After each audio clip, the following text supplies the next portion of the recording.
ఓం విఘ్నేశ్వరాయ నమః. ఓం సాయి శ్రీ సాయి జయ జయ సాయి. ఓం ఓం కాంతమ్మ, ఓంకారి కాంతమ్మ. అమ్మ కాంతమ్మ తల్లి గురించి అద్భుతమైన విషయాలను తెలుసుకోబోతున్నాము. మొదటిసారిగా ఈ వీడియో చూస్తున్న ప్రతి ఒక్కరూ సబ్స్క్రైబ్ చేసుకోండి, లైక్ చేసి షేర్ చేయండి. ప్రతి ఒక్కరూ భక్తి బంధువులు కండి అమ్మ ఒడిని చేరుకోండి. ప్రక్కనున్న బెల్ సింబల్ని నొక్కండి. మొదలు పెట్టుకుందామా? అమ్మ అవతార విశేషాలు, అమ్మ లీలలు ఎన్నో ఎన్నో ఎన్నో ఎంతోమందికి అందిస్తున్న తరుణం. ఆ తరుణంలో మస్తానయ్య ముతిగేడు గ్రామం, ఆయన అమ్మను గురించి ఏం చెప్తున్నారో చూద్దాం. ఈరోజు ఓంకారాశ్రమము అనుకుంటున్న ఈ ప్రాంగణము మేము 1986 ప్రాంతంలో పశువులు, ఆవులు, గేదెలు మేపుటకు తోలుకుని వచ్చేవారము. అమ్మ ఉన్న ఈ ప్రాంతమునకు, ఈ ప్రాంతమంతయు కూడా ఒక పెద్ద తాటితోపు చెట్టంత లోతు ఉండే గుంటలు ఉండేవి. ఆ పెద్ద గుంటకు వెనుక భాగమున, అంటే ఈరోజు కాంతమ్మ తల్లి గుడి వెనుక భాగమున తమలపాకు తోట ఉండేది.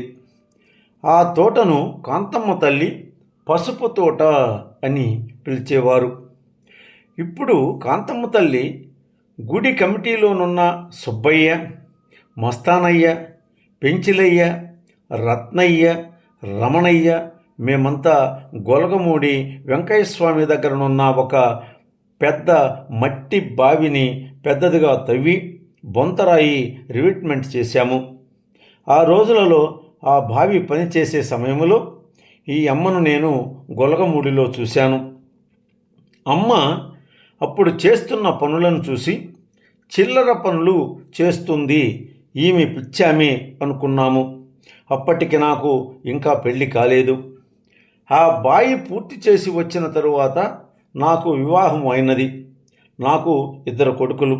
చిన్న కొడుకు కాలము చేసినాడు, పెద్దవాడికి పెళ్లి చేశాను.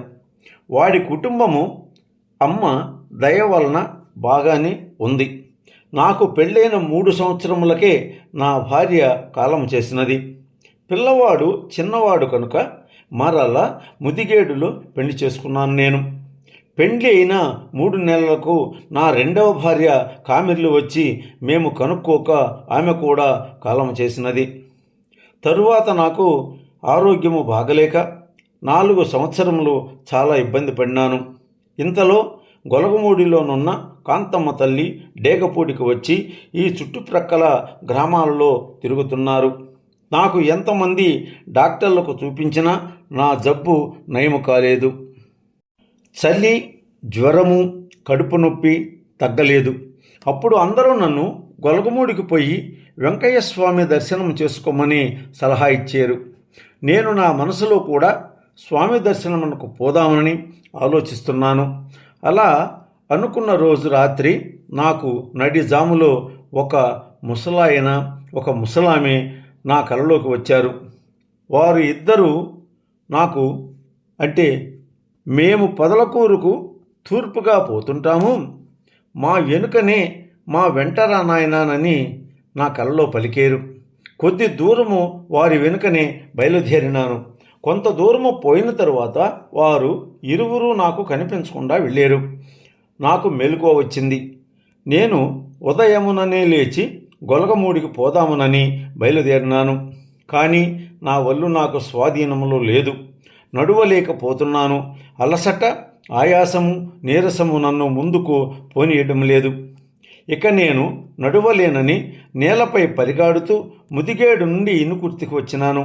బస్సు ఎక్కి గొలగమూడి చేరినాను.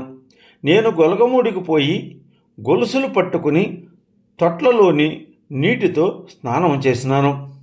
నేను ఎప్పుడైతే అతి కష్టము మీద స్నానం చేసి స్వామి చుట్టూ ఒక ప్రదక్షిణ చేశానో నా ఒంటిలోని నీరసము, ఆయాసము, నా ఒళ్ళు నొప్పులు అన్నీ గాలిలో కలిసిపోయినాయి.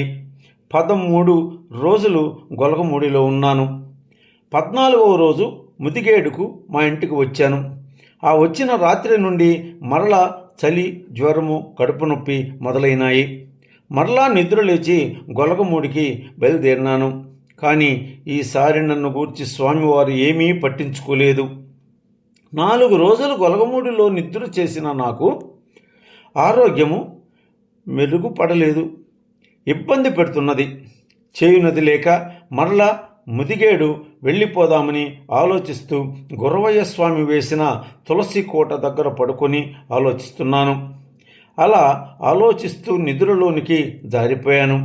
నాకు ఆ రాత్రి కలలో ఎర్రని పట్టు చీర కట్టుకొని తామర పుష్పములో కూర్చుని తులసి కోటపై పద్మాసనము వేసుకుని ఒక మహాతల్లి నాకు దర్శనమిచ్చింది. అలా కనిపించిన ఆమె నన్ను, మస్తానయ్యా, నీకు నేను బాగు చేస్తాను రాయ్యా, రా అని పిలుస్తున్నది. ఎంతోమంది బాగు చేస్తామని చెప్పి ఏమీ చేయలేదమ్మా, నీవు మాత్రం ఏమి చేస్తావు అన్నాను. లేదు నాయనా, నా దగ్గరకు వచ్చేయి, నేను ఖచ్చితంగా బాగు చేస్తానని చెప్పింది. తెల్లవారింది. నిద్రలేచి ముద్దిగేడు వచ్చేశాను. నాకు రాత్రి కలలో వచ్చిన అమ్మ ఎవరు, ఆమెను ఎలా కలవాలి, ఆ తల్లి ఎక్కడుందోనని డోలయమానంలో పడ్డాను. అయినా ఎందుకో నా మనసు తెలుగుగంగ కాలువలో స్నానం చేసి వద్దామనని అనిపించింది. ఇంటి నుండి బయలుదేరి ఆ తెలుగుగంగ కాలువను పాత రోజులలో కండలేరు అని పిలుస్తారు. ఆ కండ్లేరునకు వచ్చి స్నానము చేసి వెంకయ్య స్వామి దగ్గరనున్న ఓంగుండం దగ్గర కూర్చుని ఉన్నాను. స్వామి గొలగమూడిలో నాకు కలలో ఒక దేవతా స్త్రీ కనిపించి నా దగ్గరకు వస్తే నీ జబ్బును నయము చేస్తాను అని చెప్పినది. నేను గొలగమూడి నుండి బయలుదేరి వచ్చేశాను. కానీ ఆ తల్లి ఎక్కడుందో నాకు తెలియరాలేదు నాయనా అని స్వామివారికి దండం పెట్టుకుని నా మనసులో ఆ అమ్మను చూపించు స్వామేనని ప్రాధేయపడ్డాను. ఓం ఓం కాంతమ్మ, ఓంకారి కాంతమ్మ, ఓం ఓం కాంతమ్మ, ఓంకారి కాంతమ్మ, ఓం ఓం కాంతమ్మ, ఓంకారి కాంతమ్మ.